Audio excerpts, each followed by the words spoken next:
Om Shri Ganeshaya Namaha. Jai Shri Hari Vishnu Bhagwan. Jai Mahalakshmi Mata. This is the 8th chapter of the Vaishakha Masa Mahatmya of the Vaishnav Khand of the Skand Purana. Chapter 8. Daksh Yajna, Parvati's birth, etc. Mathila said, O Brahman, since he did not offer water, the descendant of Ikshvaku was reborn as a Chatak 3 times. Afterwards, he became a house lizard in my abode.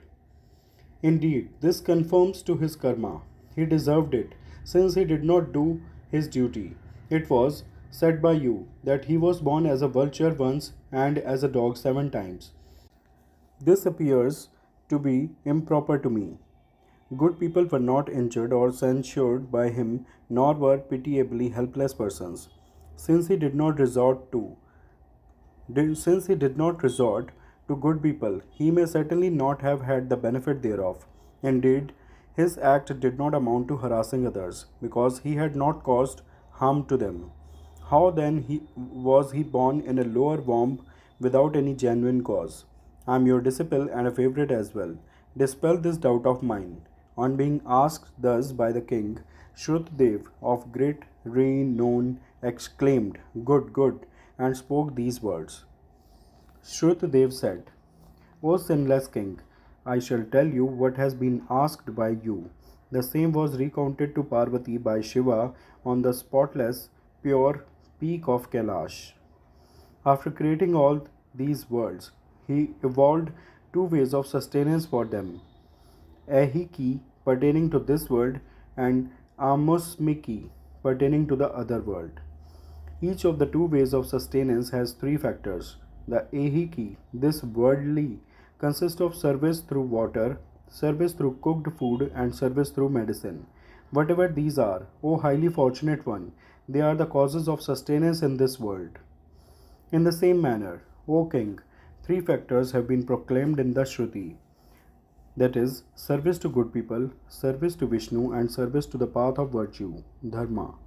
If these are acquired earlier by anyone, they are the causes of happiness in the other world. Just as the food prepared and got ready at the house serves one's purpose during the journey on the way, so also the ahiki, this worldly, causes serve their purposes immediately. But if something desirable and desired by the pious people becomes unbearable for any reason whatsoever, O king, it causes harm and injury. Is it to be specially mentioned then as to what is displeasing to them? It is clear that it will cause misery. In this context, they cite this ancient anecdote as an illustration. It causes the destruction of sins. It is exceedingly wonderful. It causes horripilation to those who listen. Formerly, Daksh, the patriarch, got himself initiated for yajna. He went to the silver mountain, Kailash, in order to invite the lord of goblins, that is, Shiva. Shambhu, with a desire for his Daksh's own welfare, did not get up on seeing him. He thought thus, I am the sire of all immortal ones. I am eternal and I am approachable only through the Vedas. These leading suras, including Indra and Chandra, moon, are my servants who offer tribute to me. A master should not get up on seeing a servant. The husband should not get up for his wife. The preceptor should not get up for his disciple. This is the opinion of those who are conversant with the scriptures.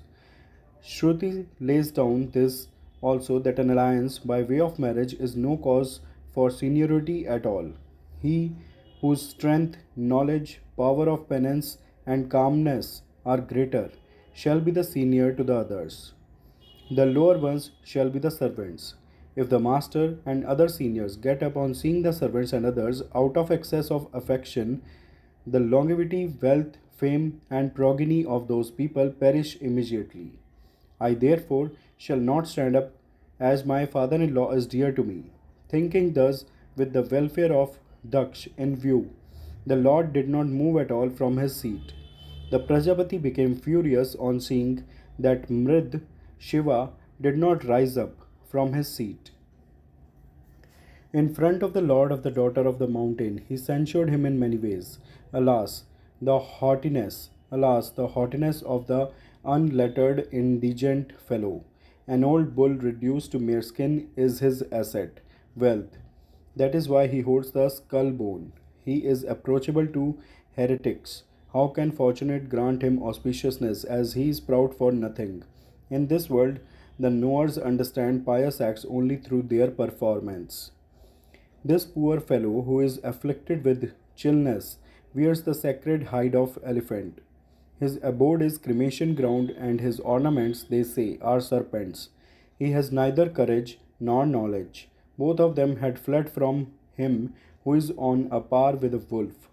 He is always in close intimacy and association with goblins, ghosts, evil spirits, and other vicious beings. Nothing is heard about his ancestry. He is not honored by good people. Formerly, I was wrongly led to believe in him by the vicious minded Narad. Urged by him, I had given my daughter Sati to him. She too had become one, following a separate dharma. Let her stay happily in his house. Neither this fellow nor my daughter are to be approved of in any respect like the pot of a potter that has reached the hands of a Chandal.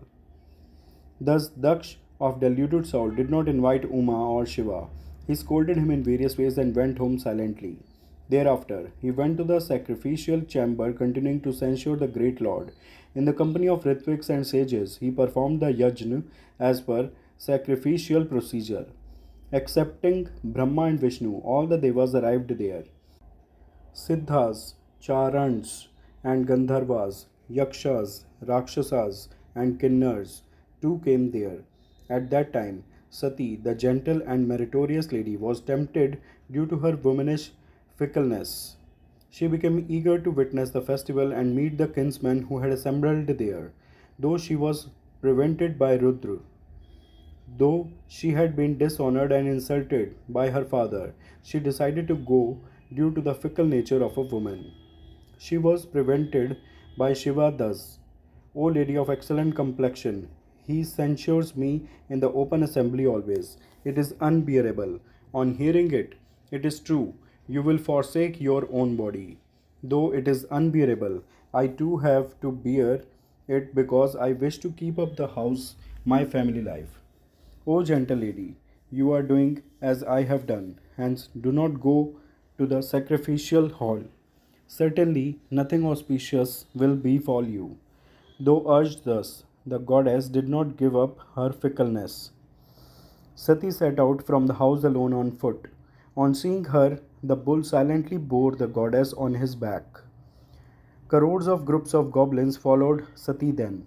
After going to the sacrificial chamber, she went at the outset to the apartments set apart for ladies. Everyone kept quiet on seeing Sati. With mental distress, she set out from there, recalling her husband's words.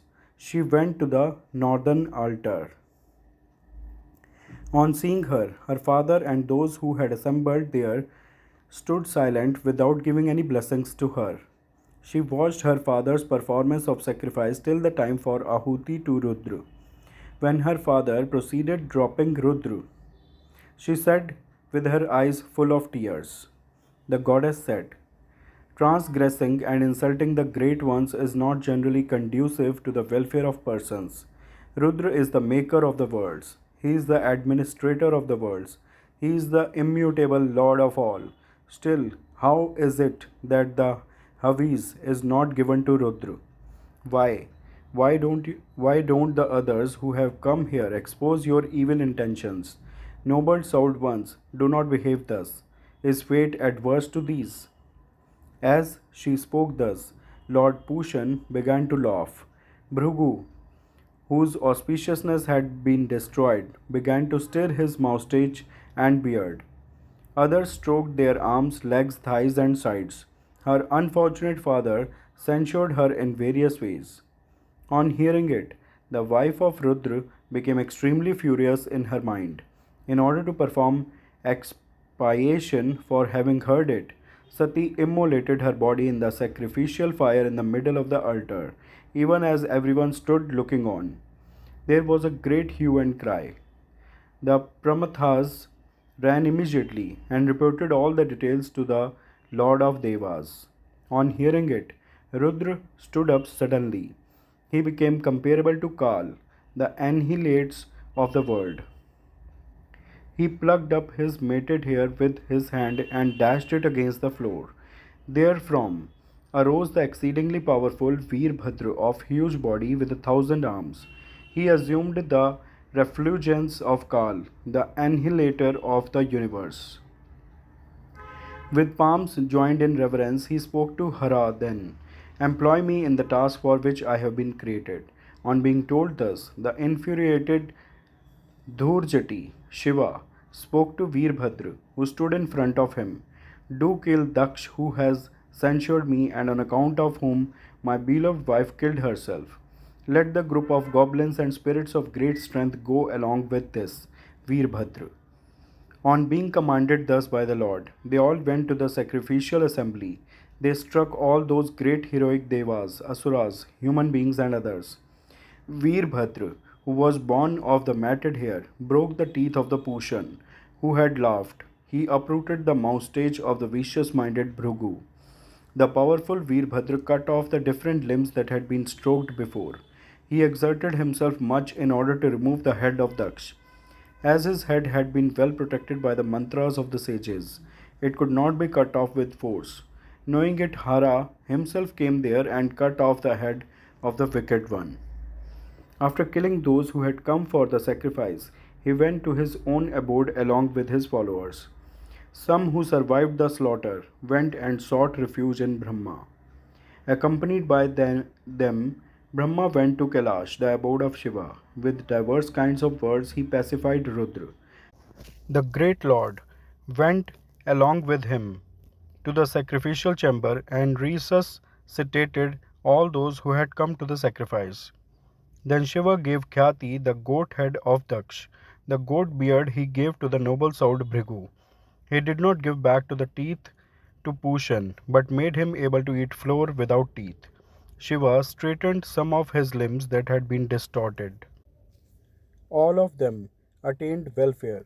The yajna of the noble souled one was begun again as before by Brahma and Shiva. At the end of the yajna, all the devas went to their respective abodes.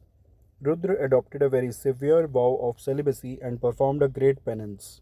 Rudra performed the great penance at the root of a punnag tree on the banks of Ganga.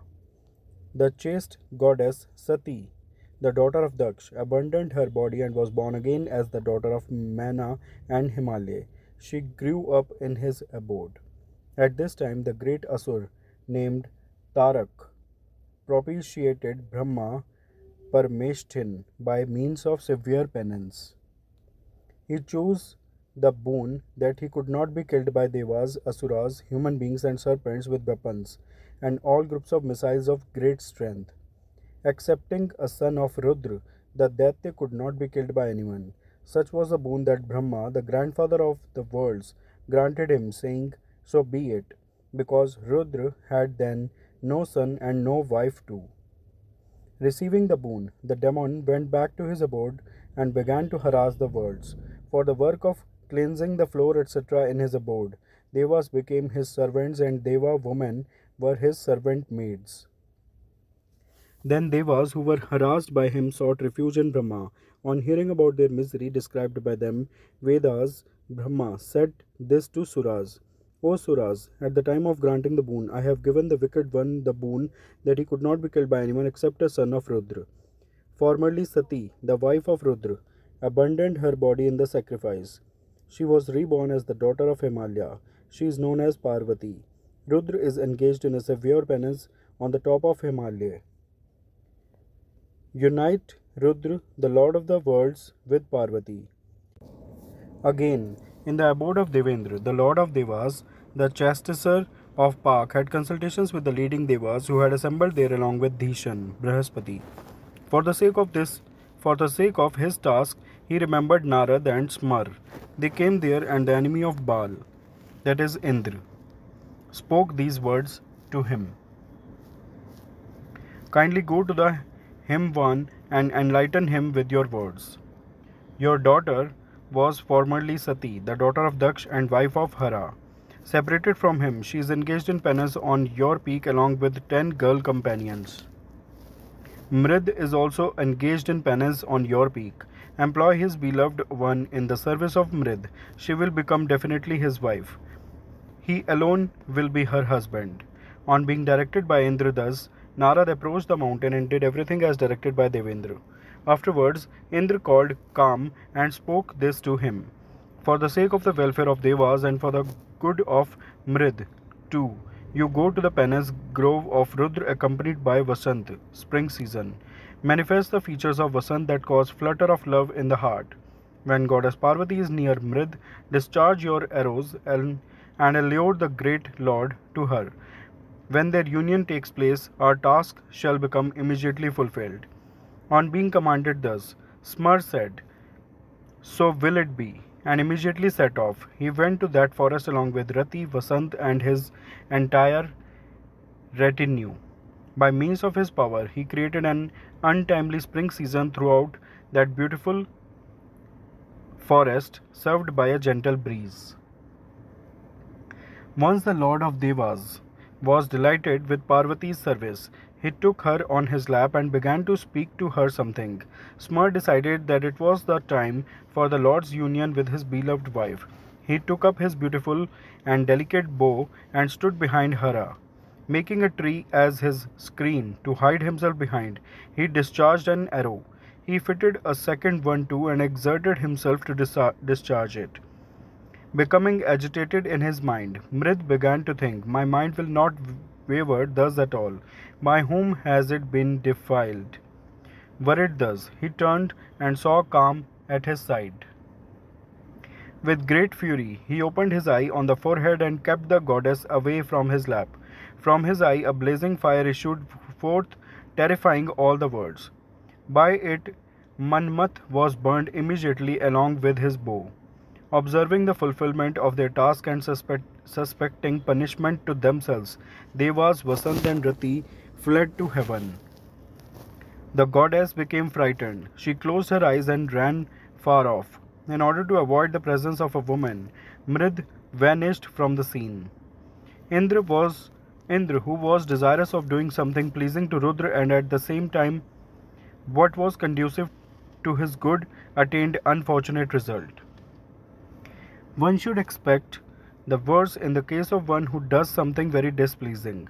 Hence, the descendant of Ikshvaku, the dull-witted one, who was always unfavorable to saintly persons, did not perform the rite of serving good people, which would have been conducive to his own welfare. Great misery was experienced by him, and further he was born in a lower stratum to beings. Hence, one should render service to good people which accomplishes all purposes. Since he did something displeasing to Rudra, Smar experienced misery very much in his next birth, though he was a great lord. Those who listen day and night to this meritorious legend shall undoubtedly be liberated from births, deaths, old age, etc. 8th chapter of the Vaishakha Masa Mahatmya of the Vaishnav Khand of the Skand Purana is completed. All those who are listening, please say with me, Jai Sri Hari Vishnu Bhagwan, Jai Mahalakshmi Mata. Friends, please like and share this video. Also do subscribe the channel. Thanks. Hare Krishna. Hare Krishna.